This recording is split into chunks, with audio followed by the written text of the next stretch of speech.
Hello everyone, welcome to another video lecture of economics. आज हम लोग बात करेंगे बजटरी डेफिसिट की। बजटरी तक हम लोगों ने कल पढ़ लिया था।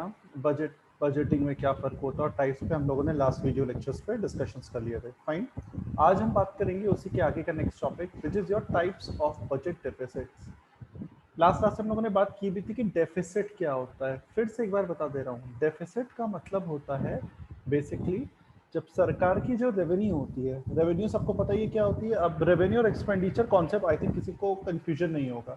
जिसने कंटिन्यूसली वीडियो लेक्चर्स देखे मैं उनकी बात स्पेशली कर रहा हूँ।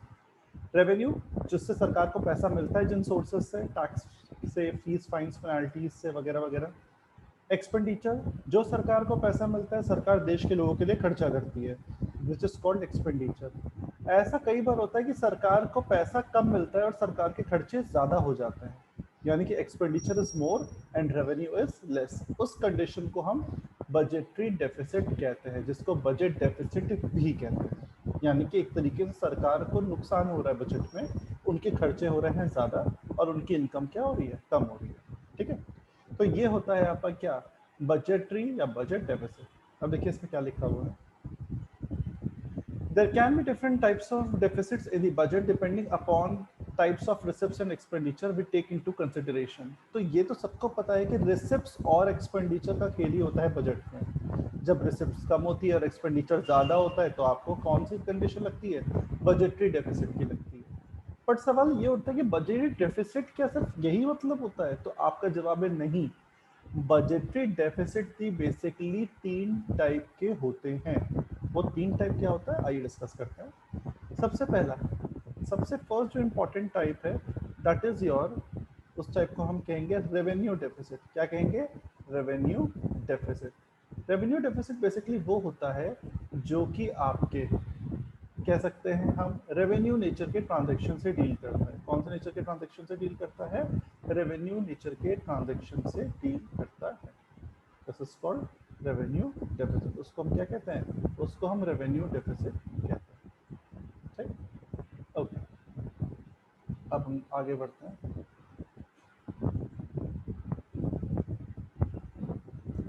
हाँ भाई, तो जैसे कि मैंने बताया कि ये हो गया आपका रेवेन्यू डेफिसिट और ये एक टाइप ऑफ बजटरी डेफिसिट है।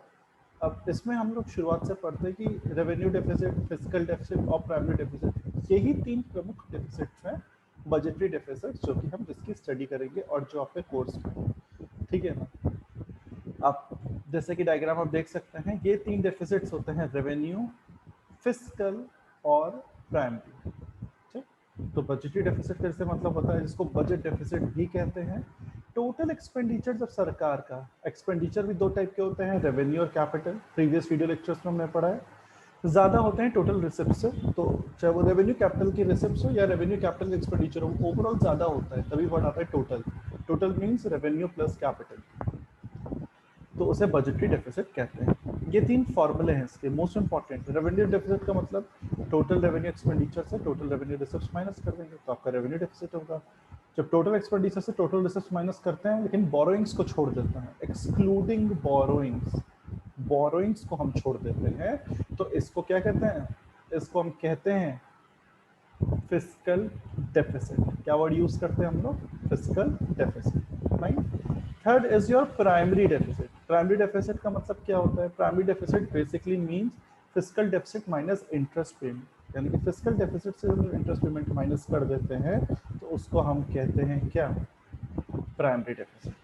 ये फॉर्मूले थे जो कि आपके शॉर्ट में पूछे जा सकते हैं। इवन अगर पेपर आपका डिस्क्रिप्टिव में भी आता है तो मैं बता दूं, आप ये फॉर्मूला जरूर लिखेंगे, क्योंकि एक नंबर एटलीस्ट ये फॉर्मूला 1 मार्क्स का कैरी करेगा। तो फॉर एग्जांपल अगर आपने मीनिंग लिखी तो 3 नंबर का क्वेश्चन आ गया या 4 नंबर का आ गया, तो 1 नंबर का तो उसमें फॉर्मूला होगा ही होगा। तो कितना भी मैंने एग्जांपल लिख दो, अगर तुम इसका फॉर्मूला नहीं लिखोगे तो आपका 1 नंबर डिडक्ट जरूर होगा। तो ये आपके objective as well as descriptive दोनों के पॉइंट ऑफ व्यू से इम्पोर्टेंट। फाइन, आगे बढ़ते हैं। हाँ भाई, अब देखिए जैसे कि इसमें लिखा हुआ है कि क्या है कि each of them is analyse, ठीक है ना, और ये तीन डायग्राम है और ये फॉर्मूले हो गए। अब रेवेन्यू डेफिसिट के बारे में मैंने आपको बता ही दिया है। फोर्थ लाइन इंपॉर्टेंट है, इसमें देखो क्या लिखा है, revenue deficit signifies the governments own earning is insufficient. यानी कि जब सरकार की खुद की अर्निंग, यानी कि सोर्स ऑफ रेवेन्यू गवर्नमेंट का प्रॉपर नहीं होता है। उस वजह से बेसिकली क्योंकि गवर्नमेंट की फंक्शनिंग, गवर्नमेंट डिपार्टमेंट्स, गवर्नमेंट के ऑफिस में कुछ प्रॉब्लम होती है, गवर्नमेंट एक्टिविटीज़ में कुछ भी कारण से बेसिकली रेवेन्यू जब सरकार का कम होता है तो उसकी वजह से सरकार को बोरो करना पड़ता है। It results in borrowing simply but put when government spends more than what it collects by revenue it incurs revenue deficit। बिल्कुल वही बात है, जब रेवेन्यू से जितना भी आप इकट्ठा कर अपना सोर्स ऑफ रेवेन्यू इनकम भाई वो कम पड़ रही है तो आपको डेफिसिट तो होगा ही होगा, ठीक है ना। तो इसके इसलिए फॉर्मूले में ये बात लिखी गई, टोटल रेवेन्यू एक्सपेंडिचर से हम टोटल रेवेन्यू रिसिप्ट्स माइनस कर सकते हैं। ये जो डेफिसिट है ये कैसे कम कर सकते हैं हम, कैपिटल रिसिप्ट्स के थ्रू कम कर सकते हैं। Capital receipts, revenue receipts, capital expenditure, revenue expenditure, इन सबको हमने प्रीवियस वीडियो लेक्चर्स में ऑलरेडी पूरा डिस्कस किया होगा, ठीक है। तो उसके बारे में बोला गया कि जितना भी आपका हायर रेवेन्यू डेफिसिट होगा उतनी ही सिचुएशन वर्स होगी, क्योंकि सरकार को कहीं ना कहीं वो उस डेट को पूरा करने के लिए जो वो लोन देगी उसको उन्हें रीपे करना पड़ेगा और रिपेमेंट का बर्डन हमेशा ज़्यादा ही होता है, ठीक है। तो ये बात यहाँ पर बोली गई है। अब क्या तरीके हैं, क्या रेमेडीज हैं जिसके थ्रू सरकार या जिसके थ्रू हम रेवेन्यू डेफिसिट को कंट्रोल कर सकते हैं। तो high revenue deficit wants the government either to curtail it expenditure, यानी कि सरकार अपने एक्सपेंडिचर कम कर दे, या अपनी जो रिसिप्ट्स है चाहे वो टैक्स के थ्रू हो रही है या नॉन टैक्स के थ्रू हो रही है, जो भी सरकार का सोर्स ऑफ रेवेन्यू है तो सरकार उसको बढ़ा दे या सरकार अपने खर्चों पे कटौती कर ले। सिंपल। इसके रेमेडीज क्या है? सबसे पहला गवर्नमेंट अपने टैक्सेस को बढ़ाए। कैसे बढ़ाए उसका भी तरीका है, अमीरों पे बढ़ा दे और नए नए टाइप के टैक्सेस लगाए ताकि जहाँ पे ज़रूरी हो, ताकि उनकी रेवेन्यू बढ़े सरकार की। दूसरा, गवर्नमेंट अपने खर्चों पे नियंत्रण पाए, खर्चों पे कटौती करे, खर्चे कम करने की कोशिश करे और फालतू के खर्चों पे तो बिल्कुल अंकुश लगा दे, रोक लगा दे, ठीक है। तो ये रेमेडियल मेजर है जिसके थ्रू हम रेवेन्यू डेफिसिट को कंट्रोल कर सकते हैं। फाइन। सेकंड आते हैं हम लोग, ओके अब आते हैं सेकंड पॉइंट पे। सेकंड आपका दिया हुआ है इसमें फिस्कल डेफिसिट। देखो फिस्कल डेफिसिट के बारे में पढ़ते हैं। What is fiscal deficit? Fiscal deficit ये आपका सेकंड टाइप का बजटरी डेफिसिट है। ये बेसिकली बताया जाता है जब सरकार का जो बजट का खर्चा होता है वो बजट के रिसिप्ट से ज़्यादा होता है, लेकिन मोस्ट इम्पॉर्टेंट थिंग जैसे मैंने पहले भी बताया था फॉर्मूले में, बोरिंग्स को छोड़ देना है इसमें। अगर आपने बोरिंग्स इंक्लूड किया तो फिस्कल डेफिसिट नहीं होगा, तो you have to leave borrowings, that's it.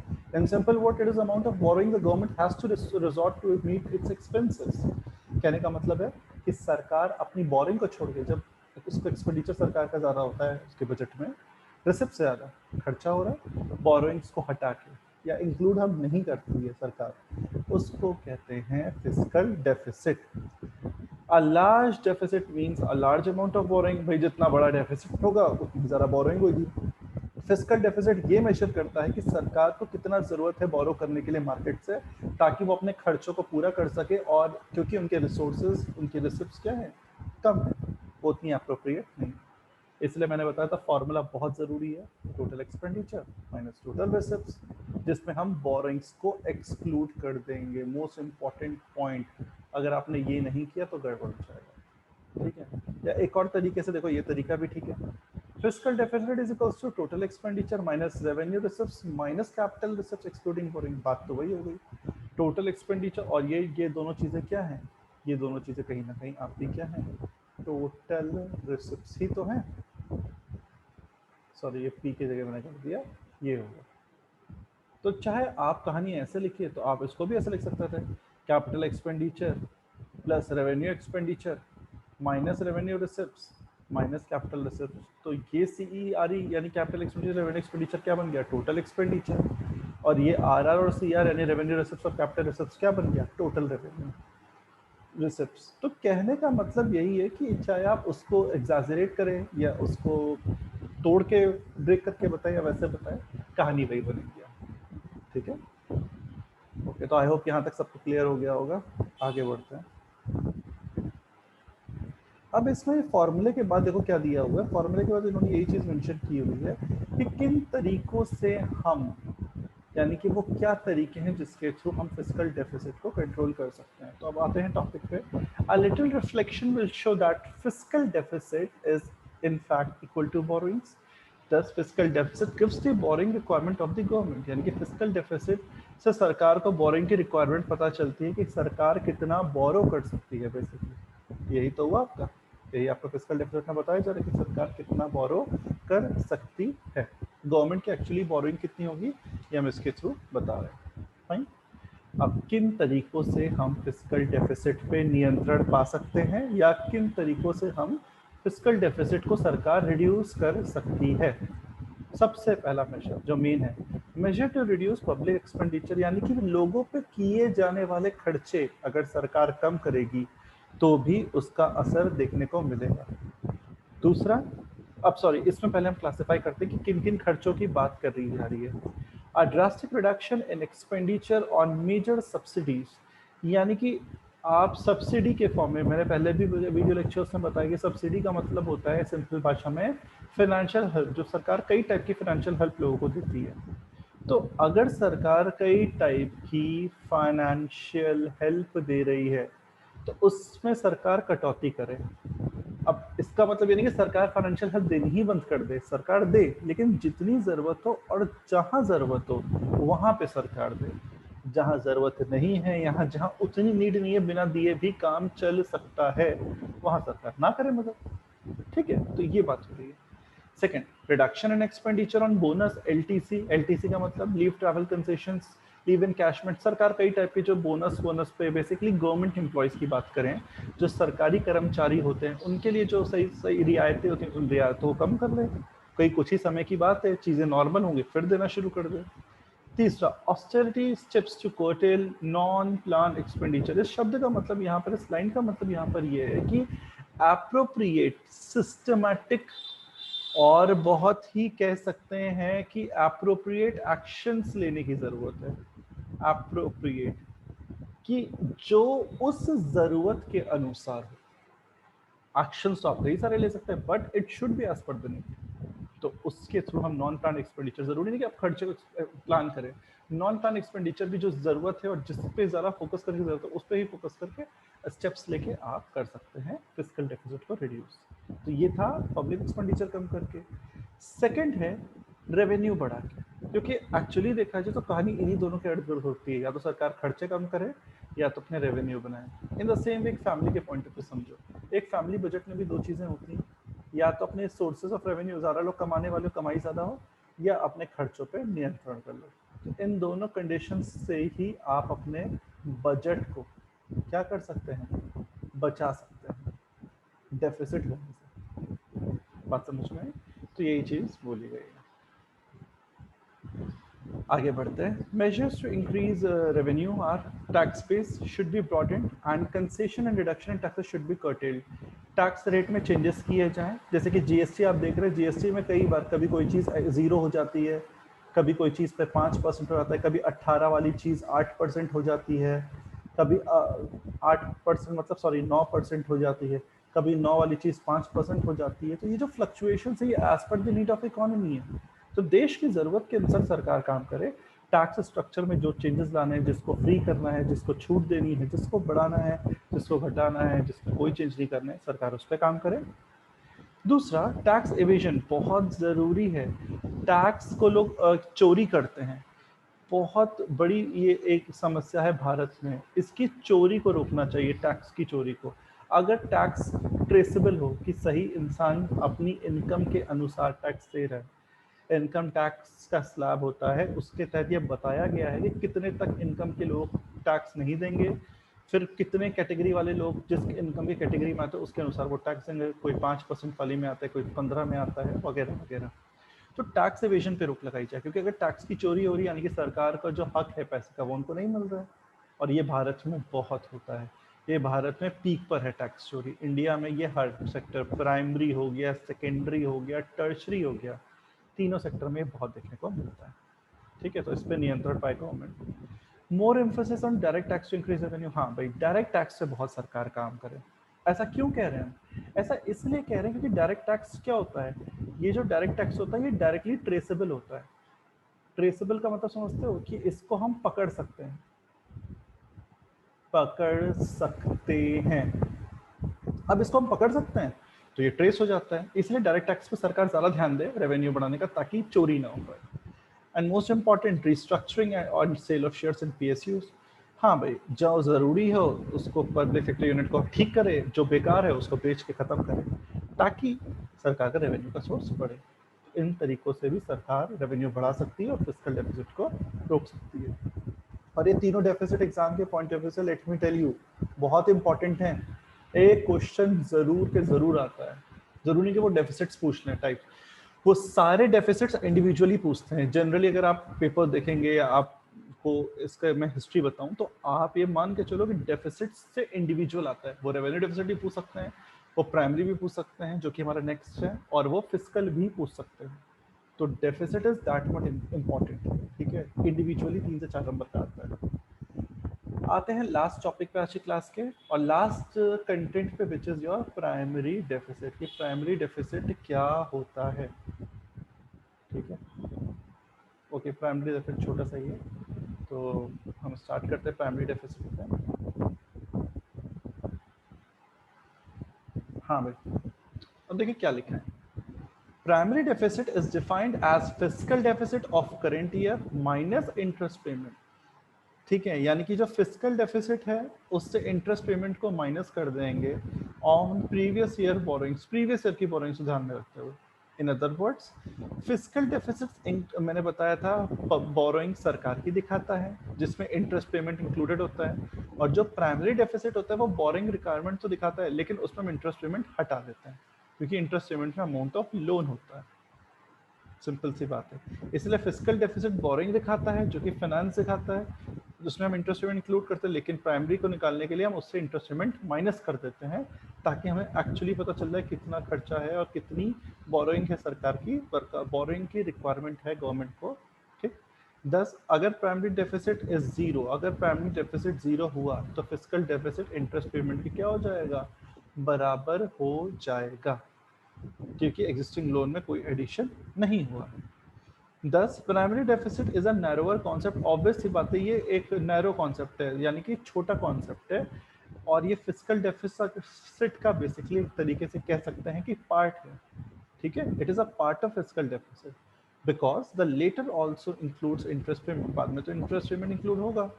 It is generally use as a basic measure of fiscal irresponsibility, यानी कि फिस्कल डेफिसिट एक पार्ट होने के नाते एक पर्टिकुलर पार्ट को डिफरेंस को समझाने के लिए हम प्राइमरी डेफिसिट का इस्तेमाल करते हैं। The difference between fiscal deficit and primary deficit reflects the amount of interest payment on public debts incurred in the past, यानी कि प्रीवियस ईयर के दौरान, पिछले समय, पिछले वर्ष के दौरान कितना आपने, यानी कि अगर हम बात करें, अभी चल रहा है साल 21-22 शुरू हो गया, हम बात करें 20-21 की, 20-21 का मतलब 1 अप्रैल 2020 से 31 मार्च 2021, ये प्रीवियस ईयर था। ऐसे ही चलते हैं ईयर्स। तो इस ईयर के जो पास्ट ईयर है, ये आपका कौन सा ईयर हो गया, ये हो गया आपका पास्ट ईयर।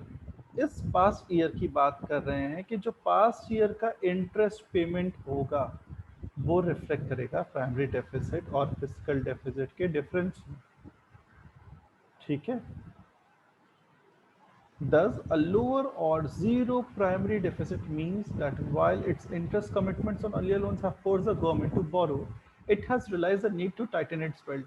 यानी कि अपनी कमर कस ले सरकार, क्योंकि उन्होंने बोरो किया है। जब भी कोई इंसान बोरो करता है, चाहे वो कोई भी शख्स हो, तो बोरो का मतलब क्या हुआ, लोन, और लोन का मतलब हुआ आपको वो लोन रीपे करना होगा, और रीपे कभी भी फ्री में नहीं होता है। रीपे प्रिंसिपल के साथ मोस्ट इम्पॉर्टेंट को हम चांद सितारे बना रहे हैं यहाँ पे, मोस्ट इम्पॉर्टेंट, ये दिख रहा है इम्पॉर्टेंट, ये इम्पॉर्टेंट का मतलब है इंटरेस्ट के साथ होता है। इसलिए आपको अपनी बेल्ट टाइट कर लेनी है कि भाई हम जितना कम हो और जितनी ज़रूरत उतना ही लोन लें, ठीक है। तो ये बेसिकली यहाँ पे प्राइमरी डेफिसिट की बात की थी, जो कि एक नैरोअर कॉन्सेप्ट है। क्या कौन सा कॉन्सेप्ट है, नैरोअर कॉन्सेप्ट है, किसका, फिस्कल डेफिसिट, ठीक है। हाँ भाई, तो यहाँ पर हमारा आज का टॉपिक समाप्त होता है। हमने तीनों डेफिसिट की बात कही, बजटरी डेफिसिट की भी हमने बात की, ठीक है ना। और बजटरी डेफिसिट में हमने ये तीनों डेफिसिट पढ़े as per today's video lecture. हमने शुरुआत की रेवेन्यू डेफिसिट से, देन हमने पढ़ा फिस्कल डेफिसिट, और लास्ट में हमने क्या पढ़ा, प्राइमरी डेफिसिट। आई होप सबको ये वीडियो लेक्चर समझ में आया होगा, ठीक है।